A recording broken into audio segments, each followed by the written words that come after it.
Do you want to know what the problem is with the living spaces in your house? People live in them.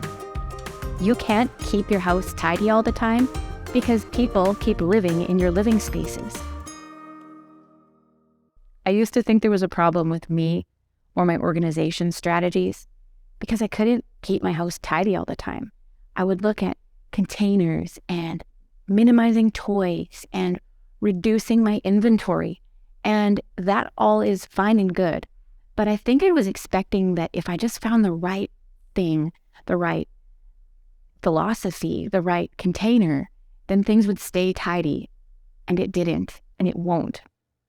I often hear this question like, do you want to spend time with your family? And do you want to spend time playing with your kids? Or do you want to spend time cleaning your house? These two things are not mutually exclusive. If you value spending time with your family, which who doesn't, you're still going to have to spend time tidying your house. Granted, that's not all on you. Your family can pitch in and help you keep things clean too, but it's just part of life that a home gets messy. It needs to be cleaned and tidied up. Now, having said that, there are some things that we can do to reduce the amount of things that get left laying around and just to streamline the way we use our spaces.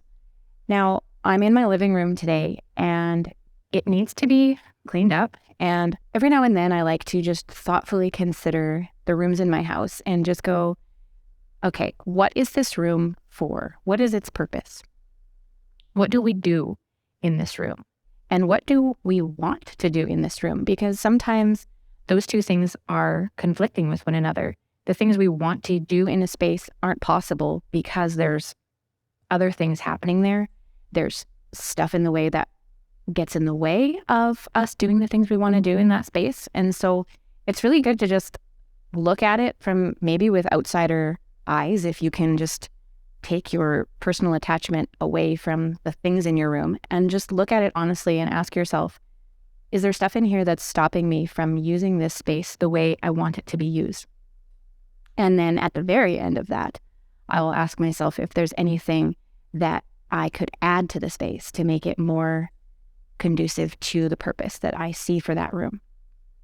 So I'll just tell you a little bit about our living room and its purpose and why it is the way it is. We use this room primarily for reading and hanging out as a family. We do homeschool in here, and we like to host guests and church family.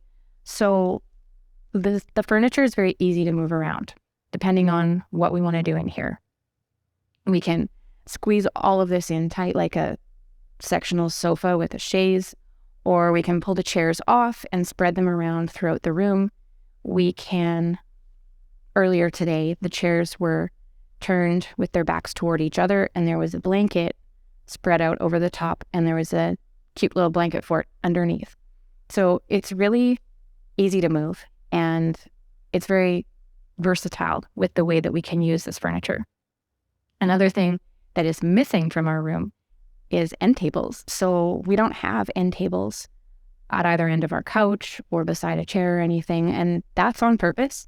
I don't like having flat surfaces in the living room because they just get messy. They get cluttered up. And if there's storage underneath, we will shove things in behind the doors. And then it just is a mess that needs to be cleaned up at a later time. So I just avoid having to clean up that mess by not welcoming that furniture in my room in the first place. Another thing is we have big windows. And so we have nice white curtains that let soft light in. It gets very bright in here and the sun can be really hot coming through that window too. But it's nice to at least allow the light to filter in so it doesn't feel too dark. The walls are gray and it can feel kind of gloomy in here in the winter. So I do appreciate having as much light in here as possible. Another thing that is not in our living room is a TV. And that's on purpose too. When we finished our basement, I wanted our TV to go downstairs because when you have small kids and they see a screen, they want it on. And I didn't want our TV to be staring them in the face all the time because then it was a constant conversation of, can I watch a movie? Can I watch a show? I want to play video games. No. We have other things to do. And so we just don't have the TV in our main living area. And it really has reduced the amount of times that the kids ask to watch stuff. We have a lot of bookshelves, and that's on purpose. We like books. We homeschool at home, and so I like to have a lot of books. It's just makes it feel like a cozy little library. And often you can find somebody here picking up a book, and the way that the older kids will read to a sibling, and they've got a little sibling with them, and they're reading them a picture book. It's a really sweet place to hang out, and I love walking into the living room and finding them reading together. So this morning, I tidied this room up with the help of my 5 and 2-year-old, and it took us only 12 minutes. I don't have a lot left to do here, so I should clarify. We cleaned it up, and it was actually clean, and now it looks like this again. So that's just, again, what I was saying, the reality of having people living in a home is it's going to get messy. Does the fact that there's a mess here mean that we have too much stuff in this room? Maybe not. It might be a sign that this is a fun place to play and read books, because there's books laying all over the place. And it's probably a sign that I need to work on teaching them how to clean up after themselves a little better. But it doesn't necessarily mean that there's too much stuff in here.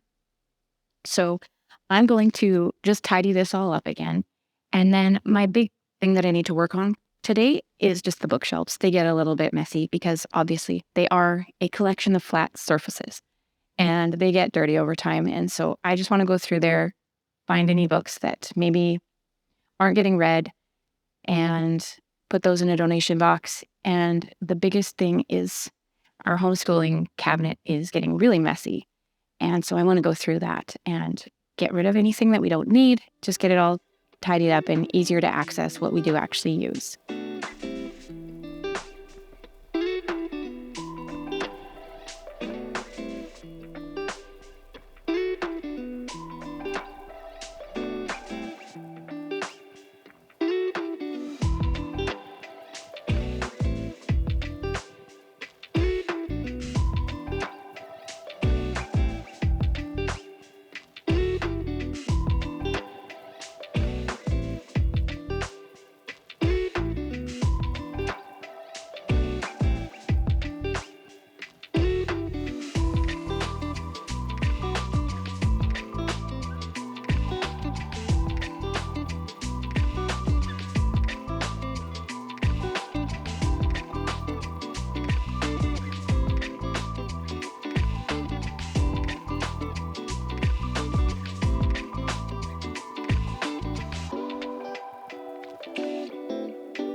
Okay, I'm done. It's not perfect, and I probably could have pulled a lot more out of it, but it definitely looks a lot better than it did when I started. So I've got a big pile of recycling here, and then these they're like little lap desks that the kids use sometimes, but they're kind of too small to be very helpful, and they're starting to leak styrofoam beads. So I don't need that all over my house. Those are going in the garbage now. And then a kind of small stack of books that just don't need to be around anymore. And this little crafting kit that I started with such good intentions, and I made one of these little Marvel superheroes, and I cut a bunch of the felt for the rest of them, and I just haven't gotten around to doing it. And I don't know if you've heard people talk about your fantasy self. My fantasy self would make these. But I think I want to have made them. I don't actually want to make them. And since I've had them for probably 4 years, I think it's time to just send it on its way and release that from my list of to-dos. So that's it for today. Thank you for hanging out with me while I tidied up my living room. I hope you learned something valuable about how to purposefully look at your own space and figure out what you want to use your living spaces for. I'd love it if you would subscribe, and then we can spend more time together. Let me know what it is that you're doing around your house to make it a more enjoyable place for your family to be. I'll see you next time.